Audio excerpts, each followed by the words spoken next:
Nintendo has been a powerhouse the last couple E3s, and hopefully this year will be no different, but there's a lot more unknowns this year than the past couple, and there's a few things to kind of just be a little wary of. One of them is the fact that Nintendo does have a habit of relying on their Nintendo Directs to announce news whenever they want, so there's a lot of stuff that we might want to see at this year's E3, but could always be saved for a later announcement. And one of the biggest rumors and things that people have been wanting confirmation on is whether or not we are seeing a new Switch this year. There have been a lot of rumors ever since the end of last year regarding that Nintendo might be working on some new model of the Switch. So with the popular rumor of this new Switch being sometime late this year, does that mean we're going to get an official announcement at E3? Probably not, or at least I don't think so. I think Nintendo really approaches E3 with the logic of it being a game-focused event. They want to announce new titles, they want to focus on games they've already talked about and do more in-depth dives on them. I mean, that after all is a huge focus of the Nintendo Treehouse, is doing sort of like interactive Let's Plays and showing people gameplay. I don't think they see that as a time to focus on hardware. I mean, even when the original Switch was announced, that was not an E3 event. That was its own separate press conference, both for the initial reveal and for the more in-depth dive into how it works. So I think they're going to follow a very similar logic for a potential new Switch model, where it's going to be something that we find out closer to the holiday season, later in the summer, maybe sometime in August. However, if it does get an official reveal at this E3, it would certainly be one of the bigger surprises that they could pull out for this year. After all, one of the things that's a little awkward about this one is I don't feel like we really have a super strong game title going into this E3. The past few years, they've always focused on one major game that has wide audience appeal, whether that was Zelda, Mario, or Smash Brothers.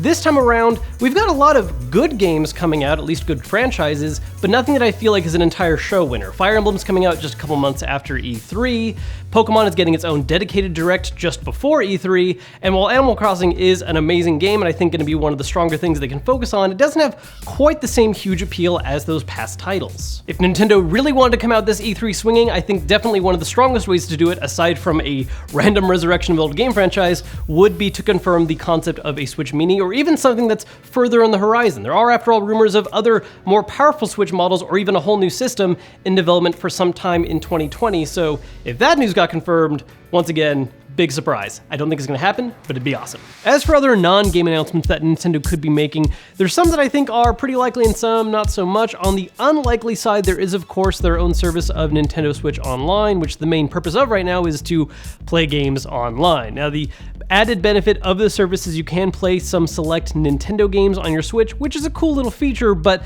a lot of people complain that it feels very underbaked compared to what it could be, and I tend to agree. Now, the full memberships last a whole year, so a lot of them are going to start going up in just a few months, so it's possible that way in advance Nintendo could make some announcements about how they plan to improve the service, one of the most likely things being the addition of other game systems aside from NES like Game Boy or SNES. Will this be announced at E3? I doubt it. It could maybe be very lightly touched on, but I see them focusing on major announcements for that service closer to the time when it's been the 1-year anniversary, so that everyone who signed up when it first went live has reasons to renew for another year instead of just giving it up. By the way, if you're looking for an easy and cool way to customize your Switch, take a look at these skins from today's sponsor, dbrand. They are totally safe to use on your Switch, on the Joy-Cons, and on your dock. They come in a variety of different colors. One of my favorite recent ones they've done are these matte black. They look awesome on the Joy-Cons. Check out the link down below for more info. As for other physical products, I don't see Nintendo focusing on controllers at all. Accessories aren't really a big thing they deal with unless it's something that is extremely thematic for a specific game, like when they had the Pokeball controller for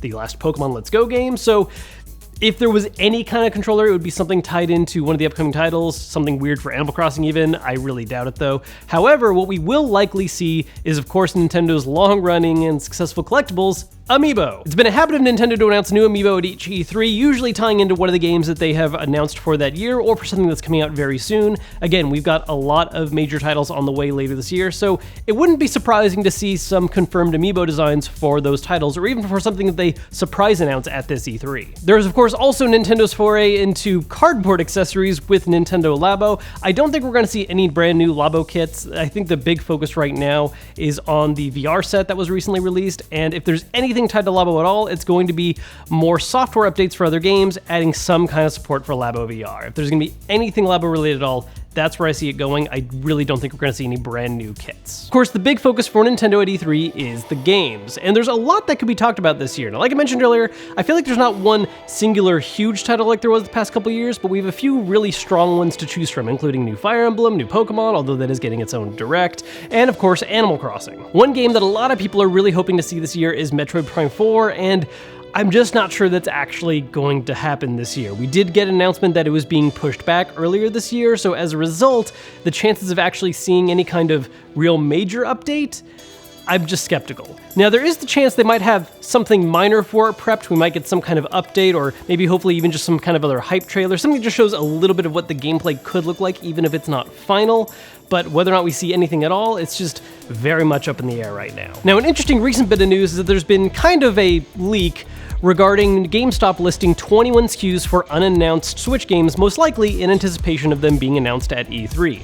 Now, something to keep in mind is that when you have SKUs like that for Nintendo Switch, it's not necessarily all first-party Nintendo stuff. This isn't the same thing as when Xbox announced, hey, we have 14 first-party titles coming to E3. This is just 21 games in general that have not been announced yet that are going to be on the Switch. So this could be games coming from EA, Ubisoft, Square, third-party companies that are making multi-platform stuff, but definitely some degree that should be some first-party content. As for what those games could be, honestly, anything at this point. There's a lot that Nintendo has already kind of ran through lately for releases on the Switch, things that have already been announced, but there's a lot more that could happen. We might be seeing some other revivals and sequels of older titles that haven't seen anything yet. There are, of course, a large number of different Mario franchise games that could be getting new entries, like Mario Strikers, I hope, I wish, probably not though, Mario Golf. Personally, I really hope to see an announcement of a new Golden Sun. That's been my wish basically every year. The math kind of checks out this time though. It took 9 years between 2 and 3, so, you know, what's another 9 years to make a fourth one? Overall, Nintendo is definitely a mystery for this year's E3. I think it has a very good chance of going heavily in one direction or the other, being either a great surprise where there's a lot of stuff we would have never expected to see get announced, or it could be all the stuff we know about with a few handful of announcements that are fine, good, but nothing stellar. Again though, I think the big thing about Nintendo is that they don't rely on E3 exclusively. Anything that isn't announced or made big news at E3 this year is simply because they are saving more stuff for later in the year to talk about, so there's always that chance that if we don't see everything we want in E3, we might just get an announcement a month or two later.